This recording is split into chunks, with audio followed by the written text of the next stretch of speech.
Hello दोस्तों, नमस्कार, प्रणाम, जोहार। और आप सभी का मेरा यूट्यूब चैनल प्रश्न क्लास में बहुत बहुत स्वागत है। जी हाँ दोस्तों, आप सभी के लिए मैं फिर से एक वीडियो लेकर आया हूँ 1932 खतियान पर आधारित। इसमें हम जानेंगे कि कब क्या हुआ स्थानीयता का मामले में। तो चलिए दोस्तों, इसके बढ़ने से पहले अगर आप मेरे चैनल में न्यू विजिटर्स हैं then please subscribe my channel and also hit the bell icon all, ताकि मेरे हर लेटेस्ट वीडियोज़ का अपडेट आप तक सबसे पहले पहुंचे। तो दोस्तों, इसके लिए करना ये है आपको कि जानना होगा 1932 की खतियान जब से ही झारखंड राज्य बना तब से ही एक बड़ा मुद्दा रहा है, क्योंकि दोस्तों ये एक बहुत ही संवेदनशील मुद्दा रहा। तो हमारे जो पहले मुख्यमंत्री थे श्री बाबूलाल मरांडी ने डोमिसाइल नीति यानी कि स्थानीयता को लागू करने के लिए उन्होंने भी एक नियम बनाए थे, लेकिन उस नियम में क्या हुआ, हमारे जो माननीय हाईकोर्ट है, झारखंड हाईकोर्ट ने उसे क्या किया कि पुनः परिभाषित करने के लिए ये आदेश जारी कर दिए। तो तब क्या हुआ कि ये जो स्थानीयता का नीति था वो फिर से निरस्त हो गया। तो दोस्तों, तब तो बहुत बड़ा झटका लगा झारखंडियों को कि 1932 का खतियान लागू नहीं हो पाया। उसके बाद क्या हुआ कि फिर जो हमारे राज्य के जो पूर्व मुख्यमंत्री और अभी वर्तमान में जो केंद्रीय मंत्री हैं श्री अर्जुन मुंडा ने भी 2011 में स्थानीय नीति बनाने के लिए एक कमेटी बनाई, और उस कमेटी में 2 उप मुख्यमंत्री बनाए गए, जो कि अभी वर्तमान में हमारे राज्य के मुख्यमंत्री श्री हेमंत सोरेन, ठीक है, श्री हेमंत सोरेन, और साथ ही साथ सुदेश महतो जो कि वर्तमान में अभी एक विधायक हैं। ठीक है, इन दोनों ही उप मुख्यमंत्री थे, इन दोनों को कमेटी में बनाया गया था। इन कमेटी का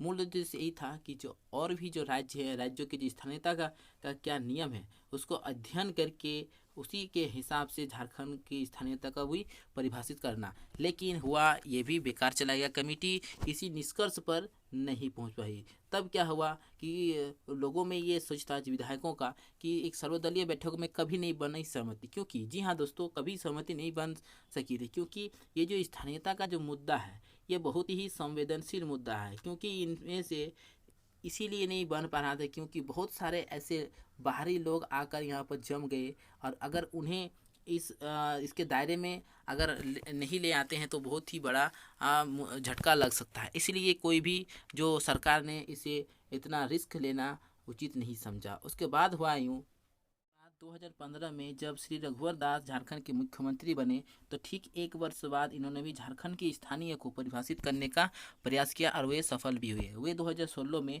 स्थानीय नीति लेकर आए, जिसमें उनका जो मेन स्थानीय नीति का जो मेन एक कट ऑफ डेट जारी किया गया। वो कट ऑफ डेट था दोस्तों 1985, यानी कि वे सभी पति संतान या फिर नागरिक जो कि 1985 के पहले चल या अचल संपत्ति अर्जित किए हो या उससे 1985 से पहले से निवास करते हो, और तो ऐसे व्यक्ति भी झारखंडी कहलाएंगे।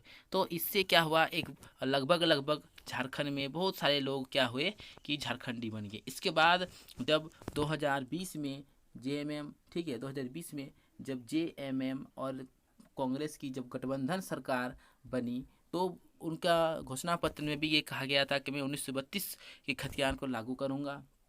ये इनके घोषणा पत्र में था, और वो डेट भी आया कि जब 14 सितंबर, ठीक है, और ये डेट बहुत जल्द लगभग 2.5-3 साल के बाद आया कि वो 14 सितंबर 2022 को इसके कैबिनेट हेमंत सरकार की कैबिनेट में ये प्रस्ताव पारित किया गया कि 1932 खतियान ही झारखंडी कहलाएंगे। जी हाँ दोस्तों, इसके बाद क्या हुआ, मानो कि झारखंड में एक भूचाल मिट गया, क्योंकि दोस्तों बहुत सारे समुदाय एक ऐसे थे जो कि जबरदस्ती झारखंड की स्थानीयता प्राप्त कर चुके थे। तो हेमंत सरकार का ये फैसला आया कि 1932 का खतियान ही झारखंडी। जी हाँ दोस्तों, 1932 का खतियान ही झारखंडी। इसके साथ साथ ओबीसी को 27% का आरक्षण का लाभ भी मिलेगा, ये हमारे कैबिनेट में पारित किया गया। दोस्तों, ये एक मानकर चलिए कि झारखंड जो असल झारखंडी है उनके लिए बहुत ही खुशखबरी की बात है। इस तरह से मरांडी ने वो भी पहले स्थानीय नीति को लाने का प्रयास किया। उसके बाद श्री अर्जुन मुंडा ने भी लाने का प्रयास किया 2011 में।